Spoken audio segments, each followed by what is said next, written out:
Hey everybody, welcome back. Dave here from Nice Bricks. Happy New Year to you guys.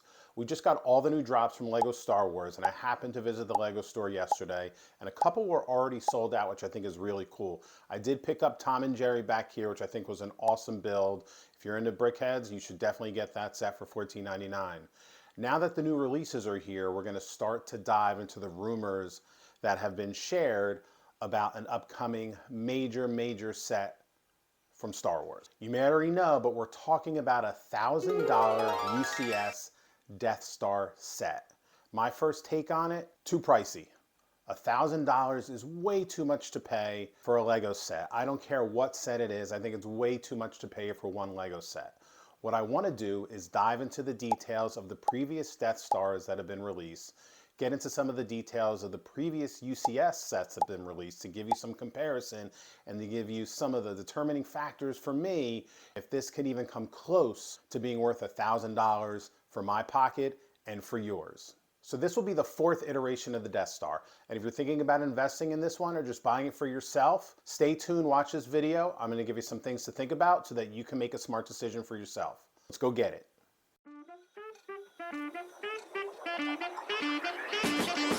We're going to go through these Death Stars based on time of release. And the first one we're going to talk about is actually Death Star 2, set number 10143. Came out in 2005 and has long since been retired.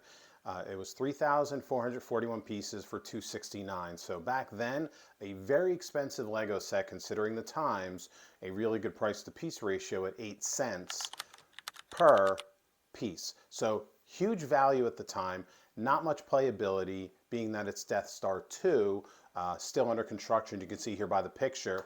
Really well done though, in great detail of the set. Not something I bought, actually I haven't bought any of the Death Stars just because of the enormity of them, but the value increase, if I had been a young investor at that point in time, is crazy for what this is worth now. So on the secondary market, just pulling this one up on eBay, you get all kinds of varying prices, 2,100, 2,200. Somebody has it sealed and it's graded actually for 4,200. So that's a thing, you can get Lego sets graded. 2,500. So I would expect to pay upwards of $2,000 unless you're willing to get this one pre-owned, which then probably wouldn't be for investment purposes, but even pre-owned, people are going to charge upwards of $1,000 and then maybe $40 shipping. So just be very mindful of that. Being the first iteration of any Death Star at this scale that Lego's given us, this was a huge welcome to the market. I was way too young to get into it at this point in time, but a beautiful Death Star 2 rendition that Lego offered us for the first Death Star release. You might disagree with me on this next one, but I'm going to call it the OG because it's the original Death Star and it's the first huge set that we get of this. Now we've gotten Death Stars in other small diameter sets, but this is the first time we actually get to see the interior of the Death Star and a lot of playability with it, which I think is an awesome addition at this point in time for Lego. So this set came out in 2008 and it stayed on the market for 7 years. So the best UCS comparison is the Millennium Falcon that was also on the market for 7 years. 3,800 pieces, 27 minifigures, $400. Awesome price to piece ratio, awesome amount of minifigures that really make this playable. And we've seen some of these scenes turn into actual individual Lego sets. So the Death Star cannon, the trash compactor, we have the prison break here getting Leia out, cell block 1138, Vader having a meeting up here, 3PO and R2 trying to stop the trash compactor from closing. I love what we get to Death Star laser here, the cannon, and then we get a true Death Star cannon below. So tons of playability in this set. Investable at the time, yeah, if you're willing to spend $400, you're probably going to get around $1,200 for this one now, maybe a little bit more. Let me just pull up eBay as a matter of fact, and I'll share that screenshot with you. So on eBay right now, it's about $1,000. So new, $8.99, new, $9.99. Some people, tons of shipping, $60 to ship. So and expect upwards of $1,000 total for this set, which if you're an investor, that's 150% profit. That's not that bad. You could have gotten 150% from other sets. However, if you like large sets, this was one to get. I think this one, being the first true interior of the Death Star, tons of playability, was a great addition. Being on the market for 7 years definitely hurt it in terms of investability though. Now we're going to fast forward a couple years to October 2016. The OG Death Star retired at the end of 2015. 9 months later, 10 months later, out comes a revamped, improved, modified Death Star. Still of the original Death Star with some great playability based on the pictures here, and just refined some of the scenes that we already had, which for the life of me, I can't make out how this one is doing so well in the secondary market compared to the OG. But hey, it's anyone's guess out there. If you have an opinion about why, please tell me. It could be this one only stayed on the market for 4 years compared to 7. It had a couple hundred more pieces at 4,000 pieces, 27 minifigures also, and sold for $4.99. Now on eBay today, just pulling that set up, 1,200, 1,600 plus shipping, some free shipping, 1,400, and 1,700 is one set that I see. Again, I'll share a couple of those screenshots. And when I pull this one up on Amazon, this is what really confuses me. There's someone trying to sell it, and I guess if you're willing to buy, it's worth it, but $1,750, not something I'm going to pay for. But at that scale, that's a 300-400% return on investment. If you're the investor there, there's no complaints. It's just a matter of finding a buyer that's willing to spend that kind of money for a set that only retired a few years ago. But again, great playability compared to Death Star 2. A better build and a little bit more detail and refinement compared to the OG. But it still baffles me that on the secondary market it's worth more than the OG. Again, could be the 4-year factor being out on the market. It could be that it's a more technical, detailed build compared to the original. That's my take. Share some comments below, let me know. And here's just a quick glimpse at the minifigures. Again, they're almost a 1-for-1 match with slight variation from the OG. So now let's talk about other UCS sets, their price comparison, as to what I think we're going to get with the upcoming Death Star in October. All right, the first UCS to discuss is the Millennium Falcon. The set came out January of 2018 and is not slated to retire until the end of 2026. It's still available on LEGO's website for back order at $849 for 7,541 pieces. Only with 8 minifigures. That's fine considering the ship that it is. This thing is a coffee table, and this gets into my argument about UCS sets and their collectability. Where do you put something like this? I know a true LEGO collector who has space in their house dedicated to only LEGO.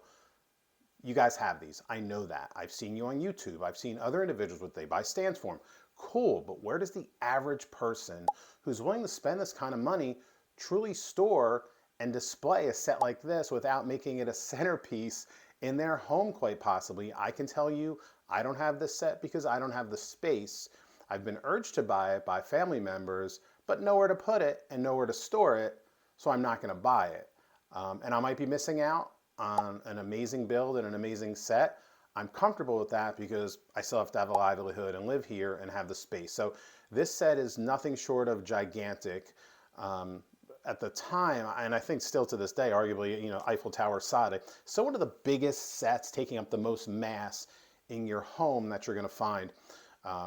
Worth it at $849 for the price to piece ratio at 11 cents. And you'll see UCS sets tinker around that point. We'll talk about a couple that exceed that, and I think we'll see that with the Death Star also. But the UCS Millennium Falcon is still considered a really good investment, although it will be on the market for 8 years when it comes to retirement. If you don't have it, you still have an opportunity. It's still there at LEGO, but you have a little bit of time. I hope as this gets closer to retirement, you might see, they might throw a bone at 20% off to get rid of inventory at that point. So maybe you wait, leave that up to you. But just to give you a comparison, this is 7,500 pieces compared to the 10,000 we're going to see in the Death Star, assuming that it's a playable Death Star at 10,000 pieces. This is the first comparison. It's $7,500 for, 7,500 pieces for $850. One of the more expensive UCS sets we'll talk about. The UCS AT-AT came out in 2021, Thanksgiving 2021, and retired towards the end of 2024. The date we have here for Brick Economy is November 24th. Maybe that's the day LEGO finally was sold out or came out of stock. So the difference between this and the Millennium Falcon is also the time on the market. So this one only had a 3-year window on the market. 6,785 pieces for 9 minifigures, mostly snowtroopers. You do get an X-Wing Luke with a lightsaber.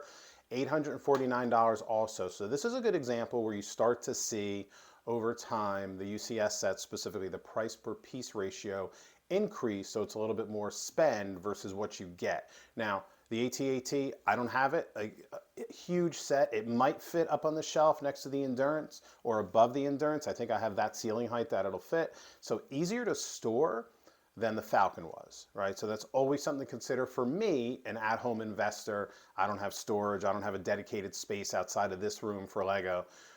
Is can I store it? This one is a lot easier to put on display than others and has great playability. I'll show you a couple pictures from the set, but 13 cents price per piece, which makes me think at $1,000, we're not going to see 10,000 pieces in the Death Star, which is what's rumored, or people are hoping that this will be, what's coming out will be that of a 10,000 piece set for $1,000. I just don't think that's going to be the case. Both of the Falcon and the AT-AT are going to be good investments. The AT-AT, it'll take a little bit of time, of course, being retired and the price to actually see anything after your commissions and fees that you pay. But nonetheless, a great set. I think this is an awesome UCS set, would sit well on a shelf up here. Not something I would shy away from if I was willing to spend the $850 at the time.